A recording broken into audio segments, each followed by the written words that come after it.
ఒకప్పుడు ఒక బద్ధకస్తుడైన రైతు ఏ పని చెయ్యకుండా రోజుల తరబడి ఓ చెట్టు కింద పడుకొని విశ్రాంతి తీసుకుంటూ ఉండేవాడు. కాలం గడుపుతూ ఉండేవాడు. ఒకరోజు ఒక నక్క ఓ కుందేలు తరుముతూ ఉంటే కుందేలు ప్రాణభయంతో పరిగెత్తి పాపం ధన్మని అకస్మాత్తుగా ఓ చెట్టు గుద్దుకొని చచ్చిపోయింది.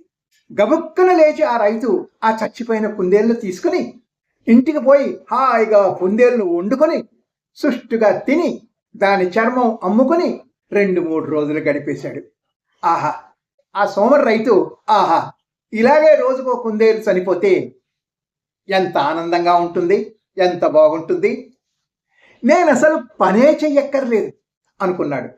ఆ మరుసటి రోజు నుంచి ప్రతిరోజు ఆ చెట్టు కింద విశ్రాంతిగా కూర్చొని ఇంకో కుందేలు వచ్చి చెట్టు గుద్దుకొని చచ్చిపోతుందని ఎదురు చూడసాగాడు. కానీ ఏ కుందేలు రాలేదు, చెట్టు గుద్దుకోలేదు, చచ్చిపోలేదు.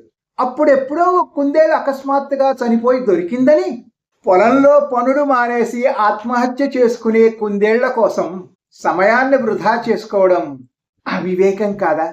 అదొక అనుకోకుండా జరిగిన సంఘటన. మళ్ళీ మళ్ళీ వాటి కోసం చూడడం తెలివి తక్కువ పని. ఇక్కడ పొలం పనులు చేయనందుకు పొలంలో కలుపు మొక్కలు, గడ్డి, గాదం పెరిగి బీడు భూమిగా మారిపోయింది.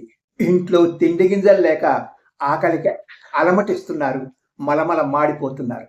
ఏ పని చేయకుండా మంచి పనులు జరగవు. జీవితాన్ని అదృష్టానికి పణంగా పెట్టి విజయం కోసం వెంపర్లాడితే నిరాశ మిగులుతుంది, జీవితం ఛిద్రమైపోతుంది.